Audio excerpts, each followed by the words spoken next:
Welcome back to the channel. Today we're going to be taking apart the heart of Uncle Buck here. Loosey goosey. This is a Oldsmobile 307. The designation is LV2. They made these from 1980 to 1990. It's a V8 with a 4-barrel carburetor on it, quadra-jet action. This thing is rated for about 140 horsepower and about 250 pound-feet of torque. Not a phenomenal high performance motor. When I bought this car and drove it home, it handled really well, very smooth ride.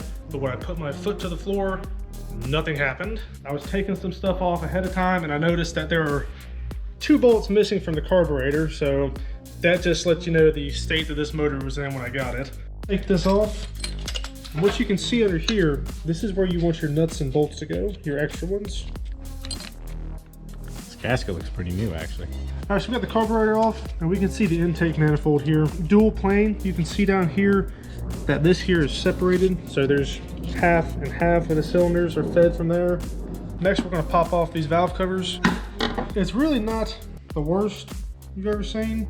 Everything I think is pretty tight. So this side is actually considerably cleaner. You can see more metal on here. Yeah. See, it's stained a little bit, but you can actually see it on this side. If you go to the other side, you can see it's pretty dark over here. A little cruddy. I wonder if that has to do with something with the emissions on these.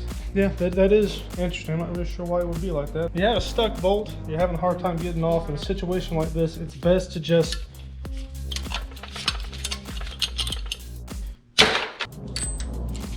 we got our thermostat here. And there's your water pump. Nice and metal. Nice and metal, nice and clean. A little bit of gasket still on there even. Nice stuff. You see the smog pump here, and legend says you can actually use these to supercharge small single-cylinder engines. We'll see if we can't do something with this here in the future. Ain't none of these bolts tight on this thing either. Gotta turn with the crank on. There you go. So here's your distributor.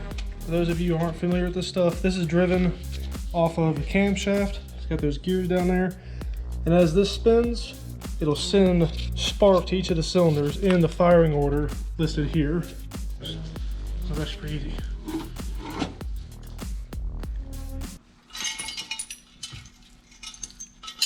And the intake manifold gasket is actually a one piece. That's interesting. I don't think I've ever seen anything like that. I don't think I have either. We're gonna put this over here to use it for later. Now that we've gotten down in here, I think we were just kind of being led on because we got some gunk just about everywhere, some decent sized pieces. This is more what I was expecting to be in here, so I'm a little surprised, but again, we're not gonna be using this motor anymore, so it can be as nasty as it wants to be. Next, we're gonna be pulling the rockers so we can get the push rods out.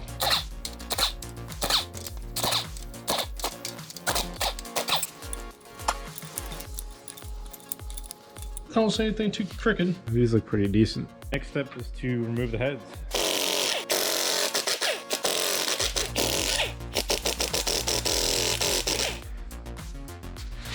Oh, what is this? No wonder it was running so bad. That's your problem right there, man. Right there. See the cylinder bores, they're not the best. There's a lip right there on the... Right here at the top. Yeah, pretty decent lip on all of these. Cylinders have a decent bit of carbon buildup here, especially on this one down here too. It's kind of hard to tell, but the cylinders are pretty glossy. Not seeing much hatch marks on there either. You can see the valves are also heavily coated. You have the bigger valve here, that's going to be your intake. Smaller valves, always going to be your exhaust. Pretty standard issue stuff. You can see all the gunk that was in there.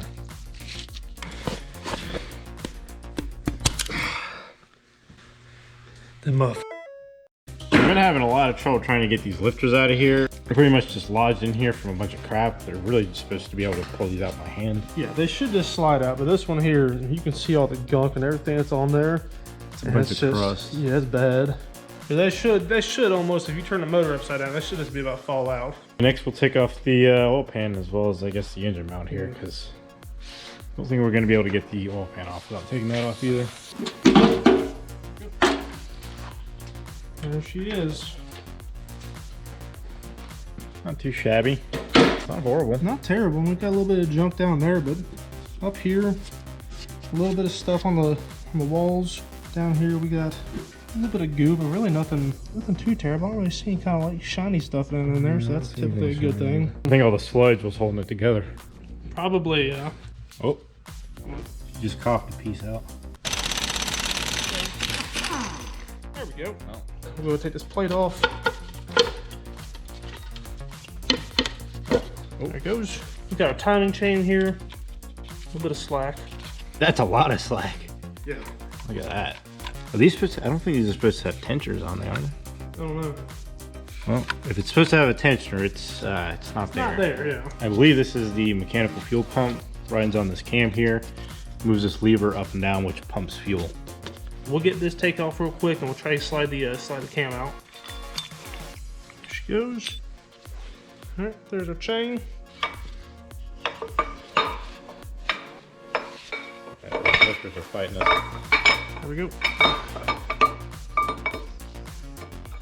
You see it's not great. The bearings actually look pretty decent, but the lobes themselves are worn down here. You can see the shiny spots on them. All right, so we're gonna spin this thing around and start taking apart the bottom end.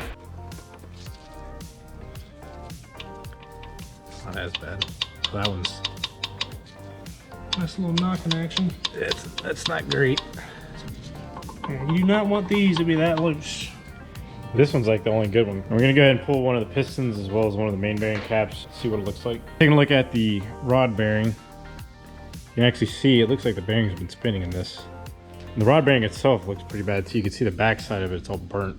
Well, let's hope that the main bearing is a little bit better. Moment of truth.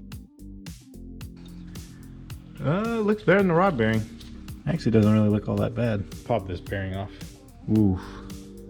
Not particularly good. This one's not as burnt, but you can still see it's been moving, spinning around in here. We got one of the pistons out. You can see right there where it's been wearing up against the cylinder wall. No cracks or anything, nothing, no real damage it doesn't look like. The crank actually doesn't look that bad. There's some scoring, mostly light scoring.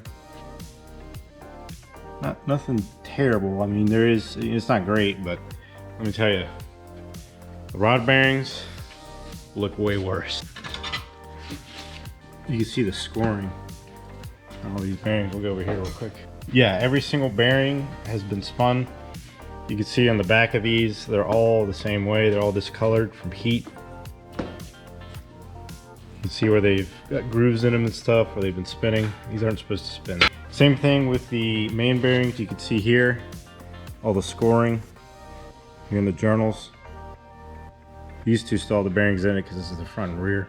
I haven't really looked underneath these yet, but I have to assume it's probably something similar. And you can even see the rod caps here. That's pretty much all we're going to do today about taking this apart. Make sure to like, comment, and subscribe. Ring the bell for notifications because the next thing we got going in Uncle Buck over here is going to be a hot little 350, hopefully about 450 horsepower. We're going to get to the track just as soon as we can. Stay tuned for the next video. But I think the plan's going to be, we're just going to use that for some brake cooling. Oh yes. It's like NASCAR, man. You just hook a pipe up to it. Exactly, yeah.